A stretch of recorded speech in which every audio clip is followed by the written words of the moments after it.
All right, everybody, what's going on? How y'all doing? And welcome to today's edition of SWAC Talk, the show we cover the SWAC inside and out. I'm your tour guide around the SWAC Seawells coming at you. And what we're gonna do today is I earlier I said I was gonna do like East and West recaps. I was gonna group everybody together and do like one East recap and one West recap. But I decided to just go through and take a look at my preseason predictions and recap each team individually.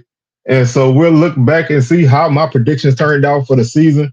And we'll see, how right I was, how wrong I was, how far off I was, what my thoughts were in the preseason and what my thoughts are now about each team. So we're gonna start it off with the Alabama A&M Bulldogs, and we'll make our way alphabetically throughout the rest of the month. And probably, we might even spread this out till January to keep a little football content rolling. I'm gonna still do a basketball preview next week. And of course, we have our Celebration Bowl preview coming at you on Wednesday. So we got a lot of stuff coming. I want to keep the football content still coming for you, but I do want to dip my feet in basketball because basketball is really my favorite thing. I love football, but basketball is like my baby. So, I'm gonna always be in the swag b-ball. So I want to give it some love, but I still want to do football because I know football is king downhill. So that's where we stand. We do have our Celebration Bowl pick'em contest. Link is active. Is on my Twitter account as a pinned tweet. Where my Twitter is Swag Talk 76. It's also on my Instagram and Facebook, which are both Swag Talk. And it also in the description of this video is also can be found there. So this is the last week of everything. So let's go ahead and get in and get down. Also, don't forget to hit that notification bell so you can be alerted when these videos drop. Like I said, I'm not sure how I want to do it schedule wise, so I'm not going to do like a set schedule. I'll throw these in as I get to them. So keep that notification bell hit so you can know when these videos drop. Also, don't forget to like the video, comment, and share, and subscribe if you haven't done so already. Become a part of the Swag Talk family. We appreciate everybody who subscribed already. We can't do any of this without any of y'all. So we're going to continue to do what we do. And also, don't forget Swag Smoke live on Thursday, 6 p.m. Central, 7 p.m. Eastern. So it is going down this week as usual. And we're going to keep it coming with y'all. So we're going to go ahead and jump into this. This is the first one I'm doing, and I'm kind of doing it freestyle a little bit. I'm going to tweak it as I go. But we're going to start off with Alabama A&M. And this past season, the Bulldogs finished at 6-6. They were 4-4 in conference. And I predicted them to finish at 6-6 and 4-4 in conference. I do a ceiling and a floor in all my predictions, and I'm going to link my Alabama A&M prediction in the description, and I'm going to also put it on my end screen. So if you want to click on it and watch it, if you hadn't seen it, you want to go back and check it out. It'll be there. I gave Alabama A&M a ceiling of 7-5 and a floor of 4-8. Basically, every game that I picked them to win, they won. Every game I picked them to lose, they lost. So this was kind of like a season that it didn't really go away from what I thought. Just to run through their schedule from this past season, the Bulldogs opened up their season with a 73-3 loss to Auburn. They ran off two straight. They beat Kentucky State 49-7, and then they beat Georgetown, Kentucky 24-16. Then they lost to Austin Peay 59-16. Their game against Florida A&M on September 28th was postponed, so they moved that game to Black Friday. The next week they played Jackson State in Mobile, lost their game 45-38 in a game that they fell behind big and made a spirited comeback to kind of get back into it. They came home and beat Bethune-Cookman 56-12 for homecoming. They went to the Magic City Classic on October 26th and lost to Alabama State 27-19. November 2nd, they lost to Southern 25-20. And then they closed out their season. Then they won 3 of their next 4 games, beating Grambling on Thursday, November 14th, 22-17. Then they beat Valley 49-35. And I skipped the Pine Bluff game, which was November 9th. They beat the Golden Lions 52-24 before they played Grambling and won that game 22-17, followed by their victory over Valley 49-35. Then they closed out their season with a 28-20 loss to Florida A&M on November 29th. So basically, just running through those games, like I said, I had them losing to Auburn. I had them winning those next 2 games. I had them losing to Austin Peay. The FAMU game was next in line. I had them losing that. I had them losing to Jackson, then I had them beating Bethune, losing to Alabama State, losing to Southern, and then winning the last three games to close out the schedule, giving them a 6-6 record, 4-4 in conference, exactly how I predicted it. It's not that's not really a flex because I always felt like Alabama and them would not be able to beat the teams in the division that were ahead of them, and they would be able to beat the teams that were behind them. And they West Division opponents were two teams who ultimately at the end of the season did not have good seasons, and then the West Division champ, who I didn't know exactly where Southern was going to be at this point, but I went with them just because I felt like they may have had an edge there. Um, I had some thoughts and questions coming into this season, and my first one was, can Maynor survive the season? And technically, yes, he survived the season, but no, he lost his job at the end. So um, that's a question that is a yes and a no. He made it through the season. I thought maybe if things got rocky in the middle of the season, he might come up. He might come up um, short on the short end of the stick and lose his job. But it looked like they had started to turn some things around. The offense played pretty well most of the season. Defensively, they were adequate. They just didn't really beat anybody that were ahead of them in the standings. Um, they beat everybody that was behind them, and they won their two non D1 games. So they basically went chalk, I guess you can say.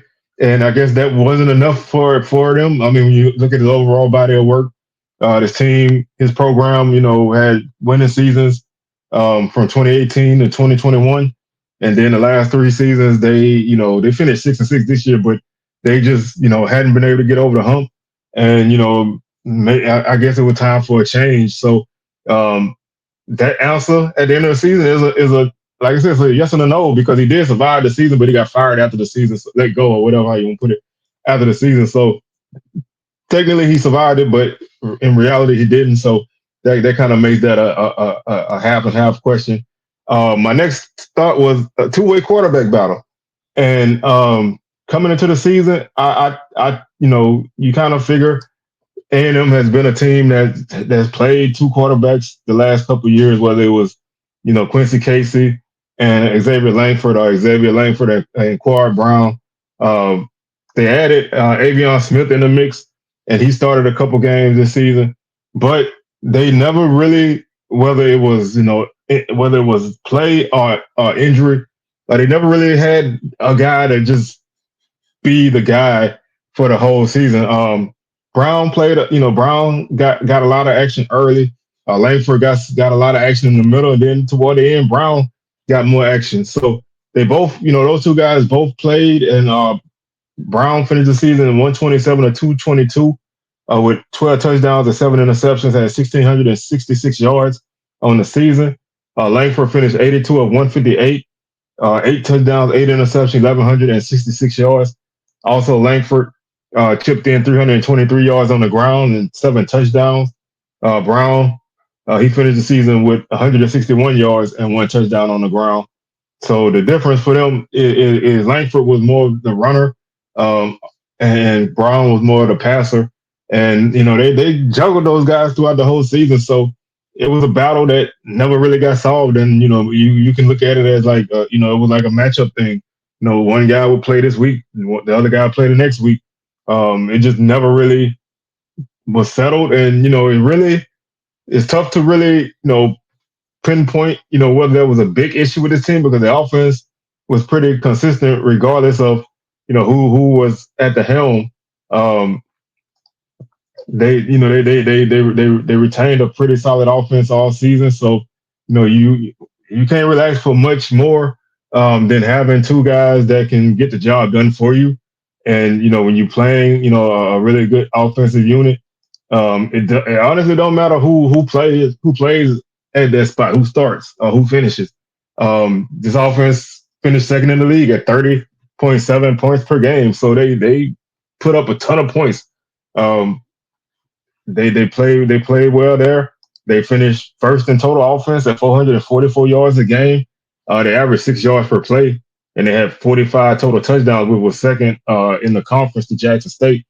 The passing attack, even with multiple guys playing quarterback. They finished first in the league at 260 yards per game, completed 56% passing, and had 3,126 yards passing as a team with 22 touchdowns. They did have 15 interceptions, um, which was the second most behind Valley. So that was probably the biggest issue for them.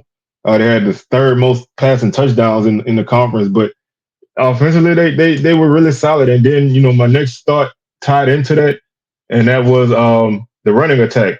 I felt like it would be a strength, and it continued to be a strength. You had guys like Donovan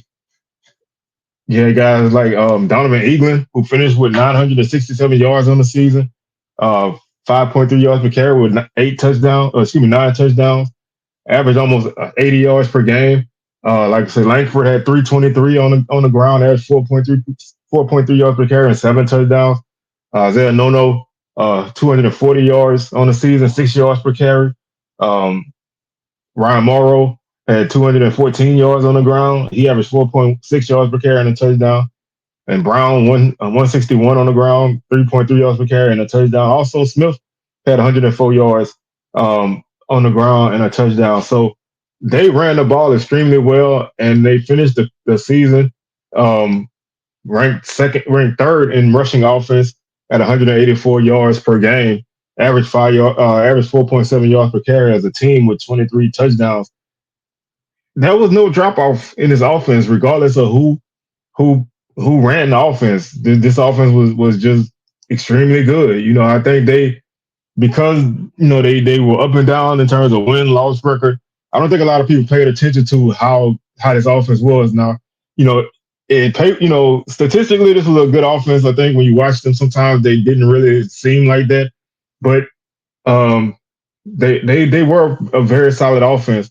The offensive line, I thought they would, I thought that would be a key factor for them as well. And when you run the ball like they do, and you got guys like Carson Vincent on the offensive line, you're gonna be solid there.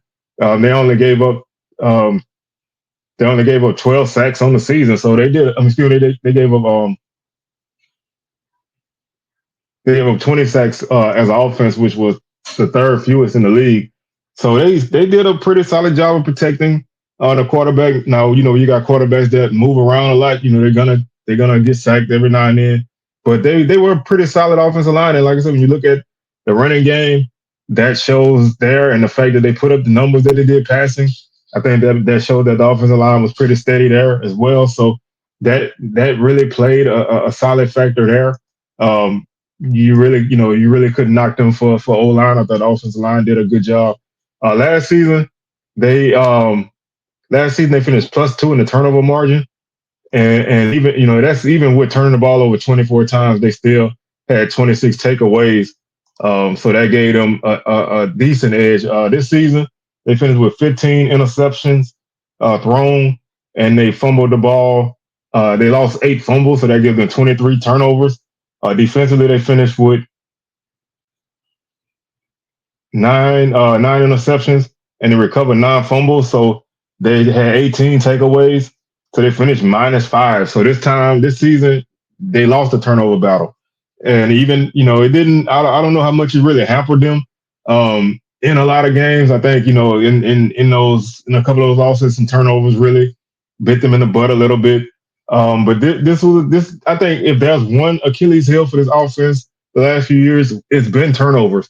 And, they just haven't really been able to get that out the way, whether it's an ill-advised interception or a bad fumble. It just, when you throw 15 interceptions, that's going to hurt you a lot. It kills drives, and it forces you to rely on a defense that is not always gonna be there to get things going for you. This team converted 38.7% on third down, so that was fourth in the league. So they were pretty solid there, being able to keep drives going. They also finished 65% on fourth downs. They attempted 29 fourth downs, which was the most in the league. They were very aggressive on fourth down, and they were pretty successful there. And so that all of that tied into making the offense good, even with the loss of the turnover battle, they still came out on top offensively. Defensively, I thought they needed to take a step forward, and that's probably one of the places where this team continues to this program continue to kind of not get it done. Um, is defensively. The last few years you kind of had an idea of what this team needed to do defensively to win games, and they never really got it done on a consistent basis, and that holds you back. And when you have to outscore teams, you know that puts you in a bad position, especially when you're playing against teams who have offenses that can score points. Last season, the defense was eighth in scoring. Um, they finished ninth this season, so that they dropped down one. They dropped down one slot there. They gave up 30 points per game on the season, and the offense scored 30 points per game. So they were gonna be in shoot. They had to be in shootouts because the defense just gave up a ton of points all season long. Really, they were eighth in total. They were eighth in total defense this season. Last season they were sixth. So again, they dropped off some. They gave up.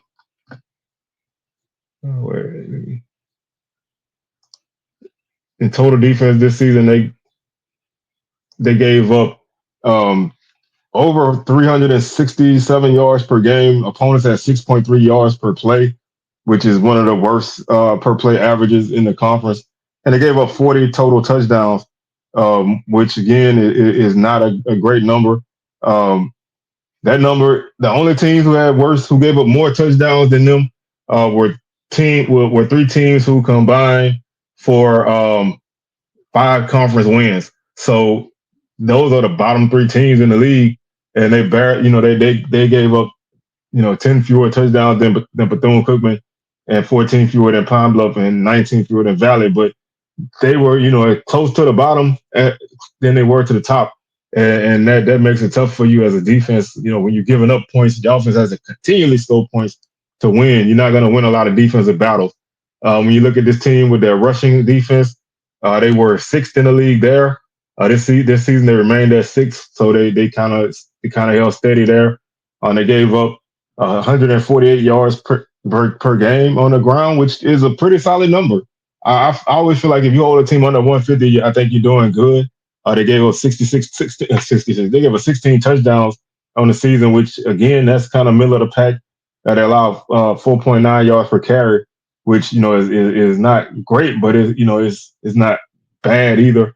It's kind of in the middle. But their run defense was pretty solid comparatively. They just gave up points like water, and they didn't really get a lot of takeaways, which hurts you as well. And the passing defense dropped from 8th to 11th. And that's probably the biggest difference in this team this past season. When you allowing your opponents to throw for 219 yards per game, and they gave up 24 touchdowns, which was the second most in the league. And they had 9 interceptions, which was a low number.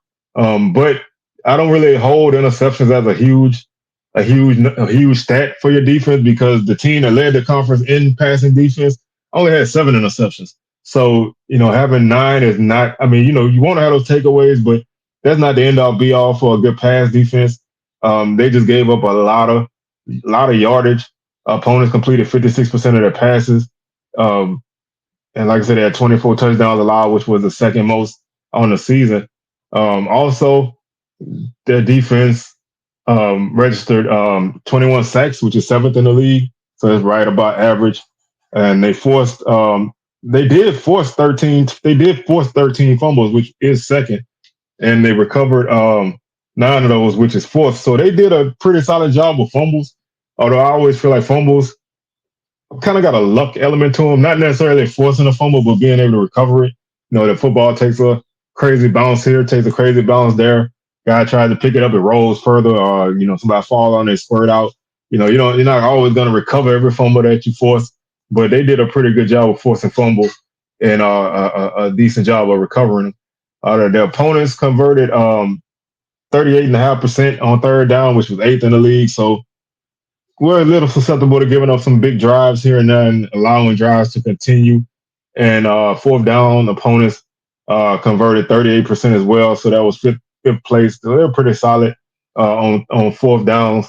The opponents only attempted 13 fourth downs, which is the second, which is tied for the fewest in the league. So a lot of teams didn't really go for it that much on them on fourth down. They got it pretty much on third down. Um, Otherwise, they kicked it away. Um, and my final thought on this team was special teams would be a strength. And last season, their special teams were pretty solid. This season, they finished the league. They finished seventh in kickoffs. They had average 36.6 net yards per kick, average 48.4 yards per kickoff, and they had 10 touchbacks. They were sixth in field goals. They were 14 or 19 for 73%. When you kind of look at the individual guys there in their kick game, Victor Barbosa finished the season. He was 11 of 11 on field goals this season with a long of 45. Now they were a team that really kicked a lot of field goals inside of 30 yards. They were five. They were they were 6 of 8 from inside 30 yards, and then they were 8 of 10 from they were 8 of 11 from 40 plus from 30 to 40 30 to 50 yards. So they were really a team that would get inside the red zone and end up kicking a lot of field goals, and that can hamper you in a close game against a better opponent. When you look at that punting unit, Austin McCready, he averaged 42.8 yards per punt with a long of 57 on the season at 13 punts inside the 20 and 950 plus yard punts. The return game was pretty solid. Donovan Wright averaged 14.8 yards per punt return, and he also averaged 20.9 yards per kickoff return with a long of 42. So, like I said, this team is kind of like, the definition of an average team. They do some things well, they do some things not so well. They beat the teams that they're supposed to. They lose to the teams that they supposed to. They didn't really beat anybody that they were better than. They didn't really lose anybody. I mean, they didn't really lose anybody that was better than. They didn't beat anybody that was better than them. And they kind of just fell in the middle. And ultimately, that cost that coach their job. So this preview next season is going to be kind of different because we're going to have a new coach here, new systems, new guys. They're losing a lot of key guys. So, it's going to be an interesting start for them next season. But this is our first recap. And, like I said, I did predict this team to go 6-6, 4-4, and that's where they finished. We'll be back next week with Alabama State. We're going to let the Celebration Bowl and everything roll through before we get back on these. And then we're kind of drop these from time to time to kind of flesh out the content in between some of the basketball shows and, any postseason football things. So we got a packed schedule for the rest of the year and the start of next season. So keep it locked here, man. I appreciate y'all tuning in, and we'll catch y'all on the rebound. Peace.